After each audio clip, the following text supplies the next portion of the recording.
Shalom Obracha, mes amis. Une question qui est très fréquente. Baruch Hashem, le Ham Israël, il est Rahmanim Bene Rahmanim. Ce sont des gens qui invitent, des gens qui sont, comment on appelle ça, altruistes. Et souvent, on voudrait inviter des juifs le Shabbat. Mais ces juifs, ils ne sont pas religieux ou ils ne sont pas pratiquants. La question, elle est comme ça. Elle est que si j'invite les juifs, j'invite la famille, et que malheureusement ils vont venir en voiture. A priori, qu'est-ce que je fais? Je fais d'une Avera, je fais une mitzvah d'une Avera. Est-ce que j'ai le droit d'inviter quelqu'un en sachant qu'il va venir en voiture ou il va partir en voiture en fonction du contexte? Eh bien, il y a pour ça une marloquette entre Rav Eliashiv et Rav Shlomo Zalman Auerbach. Le Rav Eliashiv, il a dit la Torah, elle ne va pas passer sous ta porte.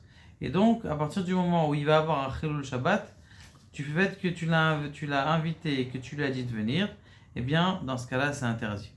Le Rav Shlomo Zalman Auerbach, il trouve un autre arrangement.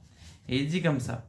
Il dit que si tu donnes la possibilité à la personne que tu invites le Shabbat, donc tu le fais venir avant Shabbat, tu dis tu viens avant Shabbat, et tu lui donnes la possibilité de venir et de dormir chez toi, c'est-à-dire de dire écoute, voilà, je te prépare un lit, tu peux dormir avec ta famille, tu as un endroit qui est calme pour passer Shabbat avec nous ce Shabbat. Dans ce cas-là, eh bien, il n'y a pas de problème, c'est-à-dire que on a le droit de l'inviter, même en sachant et pertinemment que, eh bien, il va transgresser le Shabbat. Pourquoi? Parce que on sait, il dit le Rav Shlomo Zalman Auerbach, on sait combien de gens ont fait des choix avec le Shabbat. Donc, de toute façon, il va prendre la voiture. Donc, le fait qu'il va venir chez toi, il vient pas sourd. Toi, tu n'as pas fait l'ifnei hiver, le titan murshol. Tu n'as pas mis une embûche devant quelqu'un qui est aveugle.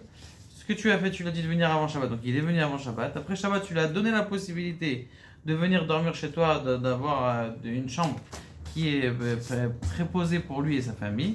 Même s'il rentre en voiture après, eh bien, c'est permis.